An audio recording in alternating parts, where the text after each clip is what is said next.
Labdien, mans mīļais draugs!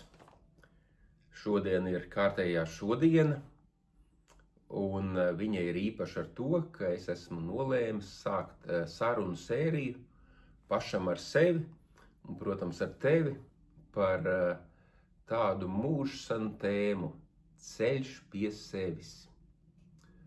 Un viss, ko es teikšu, viss, ko es pārdomāšu kopā ar tevi, balstās uz manu pieredzi, uz maniem meklējumiem un uz maniem atradumiem.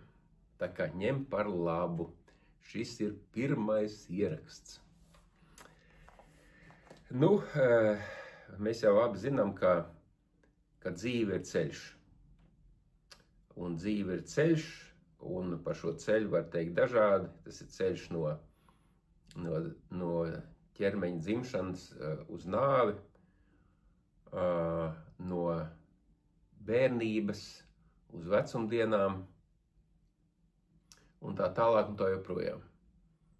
Bet viens no veidiem, kā aprakstīt dzīvi, ir, ka dzīve ir ceļš pie sevis. Lai gan ceļa iešanas laikā, dzīves laikā, tas tā nemaz neizskatās.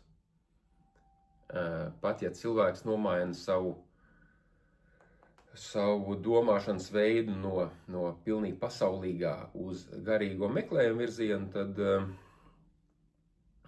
tad tie meklējumi ir saistīti ar garīguma meklējumiem, dieva meklējumiem, mīlestības meklējumiem.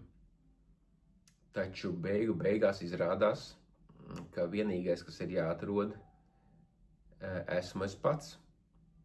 Un tas ir tas viss meklējuma avots.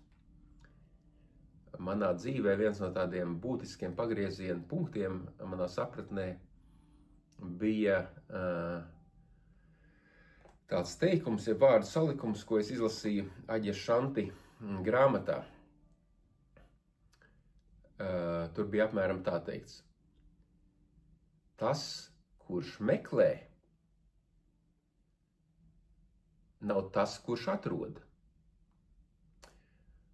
Tas, kurš vēlās atmosties no tā, ko sauc par ilūziju, jeb sapni, nav tas, kurš atmostās. Un tas man toreiz likās pilnīgs rebus, jeb kalambūrs, kas man neko neizteica.